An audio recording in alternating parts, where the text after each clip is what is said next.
Jista' jkollok l-aqwa liġijiet, l-aħjar sistemi u frameworks iżda kollox jiddependi mill-kuxjenza tal-individwu biex ma jinjorhomx. Sostna dan l-Awditur Ġenerali Charles De Guara meta kien mistoqsi mill-Avukat Feris Komudini Kakija jekk kienx hemm drabi fejn l-irwoli politiċi u dawk eżekuttivi jitħaltux f'daqqa bħal meta kien l-istess De Guara li ċempel l-ex Chief of Staff ta' Joseph Muscat Keith Schembri u dan ma wiġbux. L-Awditur Ġenerali appella għal ħarsien tal-kodiċi tal-etika u insista li ż-żewġ tirwoli għandhom ikunu separati u rispettati iżda ammetta illi kien hemm istanti fejn dan ma kienx il-każ. Dan kollu ntqal waqt ix-xhieda tiegħu hekk kif il-ġimgħa filgħodu ssoktat l-inkjesta pubblika dwar l-assassinju ta' Daphne Caruana Galizia. Mistoqsi dwar l-investigazzjoni tal-NAO brabta mal-proġett tal-Vitals, Charles De Guara insista li l-Uffiċċju Nazzjonali tal-Verifika kien talab il-Memorandum of Understanding illi kien ġie ffirmat madankollu r-risposta li kien irċieva kienet illi sempliċiment dan ma kienx instab.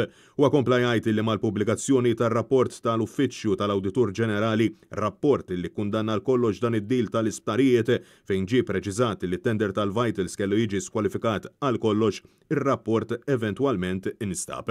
De Guara tenna għal darb'oħra li dan it-tender kellu jiġi skwalifikat la darba kien hemm MOU segret u RFP identiku u sostna li l-applikazzjonijiet għandhom isiru b'mod ġust, trasparenti u mingħajr għal kompetizzjoni sana. Mistoqsi dwar il-proġett tal-Electrogas l-Awditur Ġenerali spjega illi ma kienx hemm pjanar biżżejjed brabta ma' dan il-każ u nuqqas ta' pjanar ifisser inkwiet. Dan fil-waqt li preċiża jgħid li l-NAO qatt ma ġiet mitluba sabiex twettaq audit fuq il-ftehim tal-Montenegro brabta mal-Ene Malta. Charles De Guara spjega illi jkun hemm okkażjonijiet fejn l-NAO jitlob għal dokumenti u dan l-uffiċċju jibqa' ma jerċevihomx. Hawnhekk saħaq li l-NAO ma jistax jaqbad lil dak li jkun minhom u l-unika arma tiegħu hija illi semmi lil dawn il-persuni bisimhom. L-Awditur Ġenerali insista li kieku hu ma jkunx jista' jsib id-dokumenti mitluba mill-NAO din hi xi ħaġa serja. Mistoqsi mill-Avukat Komudini Kakija kemm il-darba l-Uffiċċju Nazzjonali tal-Verifika jħabbat wiċċu ma' nuqqas ta' dokumenti u saħaq illi għal dawn l-aħħar snin ilu jisħaq illi l-minuti li jittieħdu waqt il-laqat